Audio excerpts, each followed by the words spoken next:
Hello and welcome back to Thursday. Where are we? So yeah.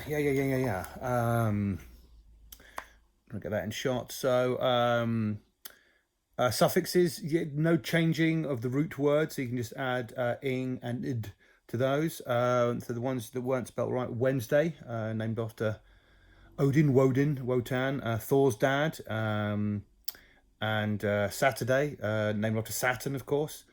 What we've got Friday, named after Freya, another Norse goddess, and Thursday, of course, Thor's Day, named after Thor. So, do you know what the other day is named after? Hopefully, Sunday and Monday shouldn't be too tricky.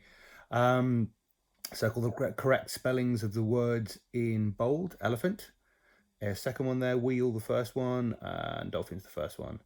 Then shiny and new, because they're both describing the car. It is shiny and it is new. Then for these ones up here, Leah wants a cat and her sister wants a rabbit. I probably should have said this earlier, but yeah, with things like this, just say the sentence out loud and say try it both ways. So Leah wants a cat, her sister, and wants a rabbit. Doesn't sound right, so it's the first one. For the second one, it's and on the second bit, and then the third one, it's on the first bit. So for this bit, one thing Vikings were good at, so you could have had a building boats or fighting, I think, because they were experts at building boats. Yeah, so definitely that's one thing they're very good at. The use of the word expert tells you that. Then for the bottom bit, and they won lots of battles. I don't think you win lots of battles unless you're actually quite good at fighting. One or two by accident, the people turn the wrong way or don't show up at all or something. But yeah, anyway, right. What were Vikings' houses made of? Wood. And the bottom bit, what means the same as middle? Centre. So none of the previous one about the volcanoes ambiguity there. Ambiguity, that'd be a good one for word of the day for the class dojo. Right, circle the correct spellings in each pair of words. So it's the first one, the first pair. Oh, sorry, there you go. Second one. Hopefully they just looked wrong to you.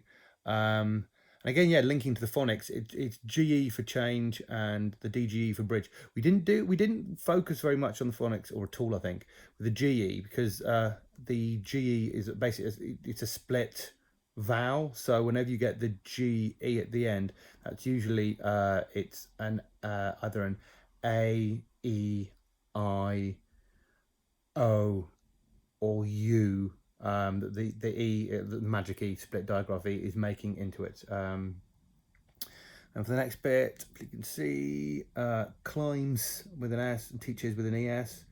The syllable one, I don't know. We wouldn't do that, so I don't know why that's there. Pencil, sandwich, Tom, Atto. Yeah, not happy. Not happy. So this here, you want Annabelle and full stop after team there, and she and full stop after day. And then for this again, I have not rewritten the passage. Lazy teacher. Edge is spelt wrongly.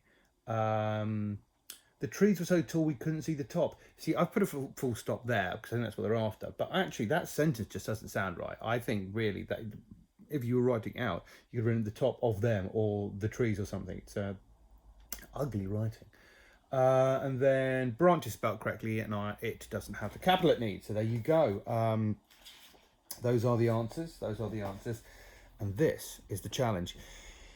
This isn't going to be a really big piece of writing, and in fact, it doesn't even have to be a piece of writing at all. It could just be a nice conversation between everyone at home. What would have been happening in the last week of term, whenever we do a topic, is we always have a unifying question, and our unifying question was how was it different going to space for Neil Armstrong, for Helen Sharman, and for Tim Peake, and we get the children to consider those things. We'd spend a lot of time building up to it. And we haven't done that for a lot of reasons, that build up, because it wouldn't be right or fair to sort of ask people at home to deliver that in a sort of really meaningful way. Obviously we've done lots of input on space travel, done lots of space stuff, but yeah, so we're not going to do that. So I know a lot of some of the children were aware of the unifying question. We sort of mentioned it to to some people ahead of time. But we're not going to do that. We're not going to do that today. So, but what I'd like everyone to do is just have a think about, have a chat about how it was different for Neil, for Helen, and for Tim. It could just be very simple things. Like the types of spaceship, the amount of people, the fact that Helen sort of not won a competition, but she didn't think she was going to be an astronaut when she was younger. It could be have a chat about the difference of technology, how things changed over time, what they did when they were up there, how long they were up there, the kind of reception they got when they came back. So have a chat about that, and from that, if you would like to write a few sentences about it, you could say that by the time Tim went up, there was quite a lot of, when Tim was in space, you could send lots of messages back, sing songs, do all the things he does, whereas Neil's up there for quite a short amount of time in a very cramped sort of thing. So have a think about the differences for those people, and just have a chat about how space travel, space exploring has changed since the early days to now. Yeah, and if you want to write a few sentences about it in your book, you can. But you've already done, hopefully, a nice piece of writing with a story this week, earlier in the week. So that's the main bit. But it's a good chance to have a chat about things. Yeah, there you go. So that's the challenge. That's a challenge. Have a think about how it was different from those three people. It can just be a discussion. You don't really need to do anything else than that. But if you want to, you could write a few sentences. There you go. Cool. Hope everyone is keeping safe and well. And see you when you see you.